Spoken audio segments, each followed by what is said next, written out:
For today's video, dinayo na naman po pala tayo ng mga client ngayon. Siyempre, alam nyo na yung mga client natin ngayon is biktima din sila ng mga videos natin na ina-upload ko. Kumbaga, ang lakas daw kasi makabudol ng mga ina-upload naming videos. Kaya naman kahit sadyain ng aming lugar, ay pilit talaga nila kaming hinahanap. Kaya naman super grateful and thankful din kami sa lahat ng mga clients na dumadayo talaga sa amin. Ito nga pala yung napunta sa aking client. Ito kung mapapansin nyo, nababaran ko na siya ng rebonding cream number 1. Again, regarding nga po pala sa pagbababad ng rebonding cream number 1, minsan umaabot po kami ng 2 to 3 hours.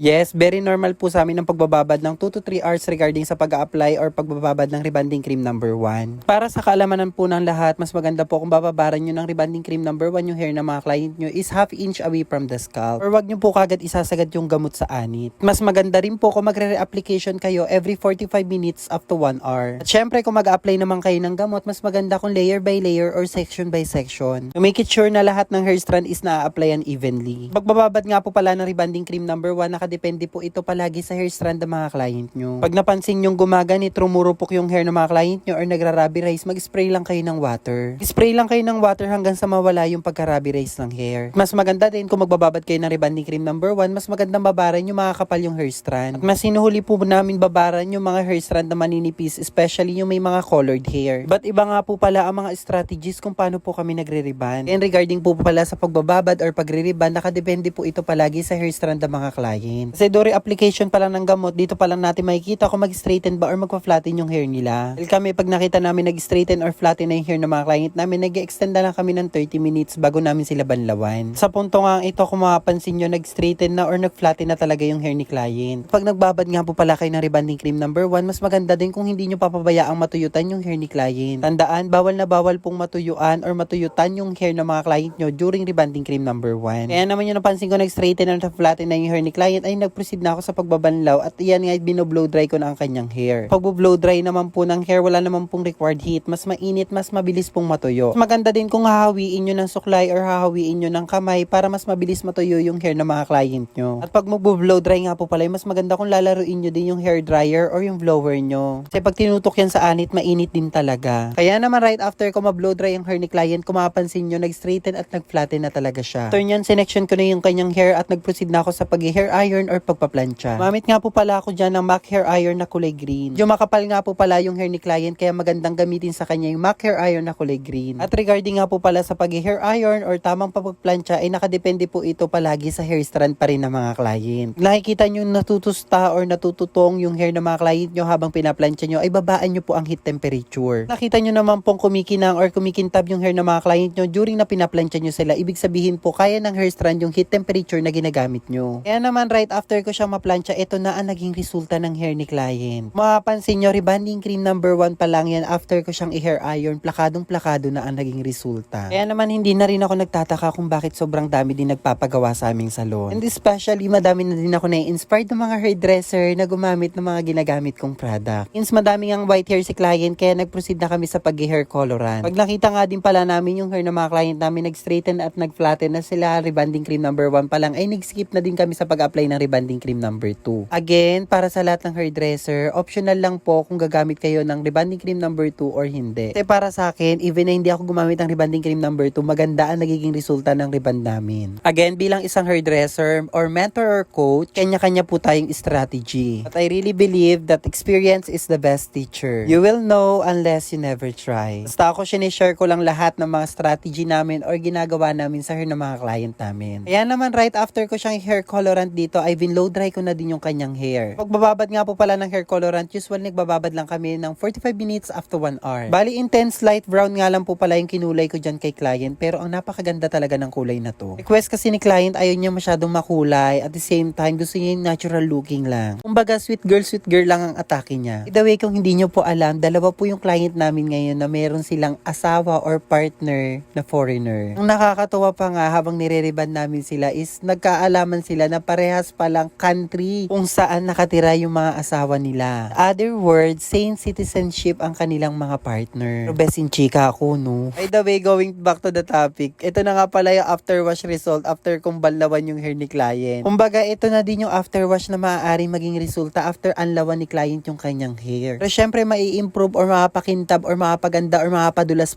po natin yan using miracle treatment. Kaya naman, ito na ang miracle treatment to the rescue na talaga siya sa hair ng mga client client namin. Sa treatment na super trusted talaga namin. Kumbaga kahit na masunog ang hair ng mga client namin, madry or madamage yan, kayang-kayang i-recover o repair yan ni Miracle Treatment. Kaya naman hindi na rin ako nagtataka kung bakit sobrang daming hairdresser ang gumagamit na din ng Miracle Treatment. Again, sa tamang paggamit po ng Miracle Treatment, mas maganda kung sa open space or open area po tayo mag-a-apply. Pikitin lang natin si client during application at bigyan natin sila ng tissue pang takip sa kanilang ilong. Mas maganda kung sa open space or open area na may nakatapat ding electric fan. Babad nga lang po pala ang Miracle Treatment, usually 30 minutes up to 1 hour. Yan naman right after kung mababara ng hair ni client, nag-proceed na kami sa pag-blow dry. Again, ang Miracle Treatment nga po pala is isang treatment na hindi na po binabanlawan. Diretso blow dry na po tayo kaya mas makikita natin yung effectivity ng gamot. Pag-blow dry, mas maganda kung sa open space or open area pa rin po tayo. Again, medyo may katapangan po yung gamot kaya kailangan na sa tamang proseso or tamang procedure po tayo. Yan naman right after ko siya ma-blow dry, ito na ang naging resulta ng kanyang hair. Kung makapansin nyo, mas lalong bumagsak at kumintab na ang kanyang hair at the same time, mas lalong bumouncy. Siyempre, mas lalo pa nating makapaganda or makapabouncy yan the moment na pinlansya natin yung hair ni client. Siyempre, ang hair iron na ginamit ko pa rin kay client is yung MAC na kulay green. Huwag kayong mag-alala mga B, kahit anong MAC na color ang bilhin nyo ay napakaganda talagang gamitin. Highly recommended ko nga pala yung MAC hair iron bilang isang hairdresser. By the way, hindi nga po pala to paid advertisement. Sadyang loyal lang talaga ako sa MAC hair iron na MAC. Kasi isa to sa mga dahilan kung bakit namin napapabongga or napapaganda ang aming mga hair creation.